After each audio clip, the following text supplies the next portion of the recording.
لیټ به لګولي څه چل دی افسر را روان دی روډ ته ورته راوځي ورته چې کوشه ده لیټ دې څنګه بل کړی تېرېږه داسې لکه څنګه چې عام خلک تېرېږي نوکره ته یو سړی داسې راکوز که بل دې لیټ بل کړي دا چمچې به ورته لګوي هلکه دا راړه دې خوا که صاحب را روان صاحب نه دی زما نوکر را روان دی د امریکې غلام را روان دی د بل افسر ښځه را روانه ده یو افسر د بل افسر په مخ کې سا نشي اچولی یو افسر چې غلطه کوي بل ورته سر سر سر ټیک سر نه ده داسې ما باندې سترګې سروي ما دپاره نر ستا قانون زما دپاره دی خو غیرت در کې قومه نشته ټول بې غیرته موږ به صرف لیډرانو نه وایو چې بې غیرته موږ ټول بې غیرته یو د پاکستان مطلب څه شی دی د خپلو خلکو وجه زموږ د افسرانو مدعا څه ده په موږ باندې سترګې سرول هو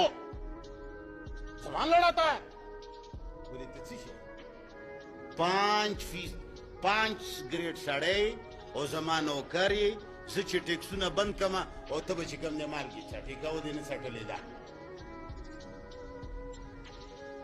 د کور مالک چې بې غیرته شي د کور چوکیدار بیا د میم صاحب خاوند موږ بې غیرته یو دا چوکیداران اوس زموږ څه شی دي د مور میړونه دي دا یاد ساتئ دا خبرې بیا زما د مرګ نه بعد غږوئ ډېر عمر به نه پاتې موږ بې غیرته یو ځکه زموږ نوکران نن سرداران شوي افسران دي نو به هر حال دغو خلکو ځایونو خرڅول شروع کړل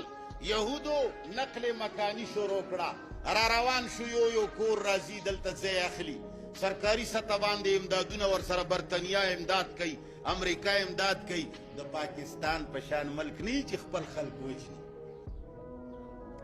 بهرحال نقل مکانی شروع شوه سن 1939 کې برطانیې زړه کې خوف راغی چې دا یهود په داسې طرز روان دي چې په ما څوک اعتراض ونه کړي نقل مکانۍ باندې یې لږه پابندي ولګوله ذرا آهسته زمونږ د انګریزانو طریقه ده خاموشي سے چھا جاؤ ذرا آهسته نو چې کله نقل مکانی حصاره کړه اورورا امریکا او صهیوني قوتونه یهودو دهشتګرد تنظیمونه دا پاڅېدل دا د خلک نه دي دا د محمد رسول اللہ نشہ پی گئے والے امتی نہیں ہیں دا رسول اللہ صلی اللہ علیہ وسلم امتیانو لا نشہ ورکڑی شوی دا د منځونو نشہ د حجونو نشہ د احتجاجونو نشہ د نفلونو نشہ د رجوع نشہ دا کلمه ووایي دا کار به وشي اولو په جمع دعاو کې خدای فلسطین سره امداد وکړي مولانا صاحب جوش کې راغلی دی اولو خدای اسرائیل تباه کړي دا نشه ده مسلمانه څه شی دی هغو ته نشه نه ده میلاو تا به چېرته نه یې اورېدلي چې یهودو باندې حماس حمله وکړه او یهودو مشر یعقوب یا هغه څه شی دی ټبه لګې چې د هغوی مشر وي هغه ته څه شی وایي ملا ته چې هغه اعلان کړی وي چې الله د تورات ختمونه وکړي اورېدلي مو دي و مسلمانه لږ غور وکړه ما ته وښیه چې عیسایانو پوپ اعلان کړی پادري اعلان کړی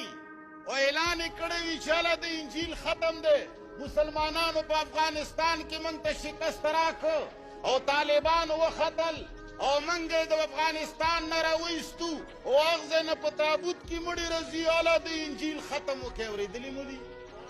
اولو د تورات ختم وکړي حماس حمله وکړه اورېدلي مو دي نشې نه کوي وہ نشہ پھیلاتے ہیں نشہ پیتے نہیں وہ لوگوں کو سلاتے ہیں خود نہیں سوتے مسلمان تعالی خوب درغلی دی ته یې و د کړی تعالی چې څومره عبادات لیکلي دي دا ټولې نشې دي څوک د بخاري ختم ته ناست دی هغوی میں دین کا کام کر رہا ہوں څوک د قرآن ختم ته ناست دی وایي چې میں دین کا کام کر رہا ہوں والله لیډر نیم والله قوم را سره نشته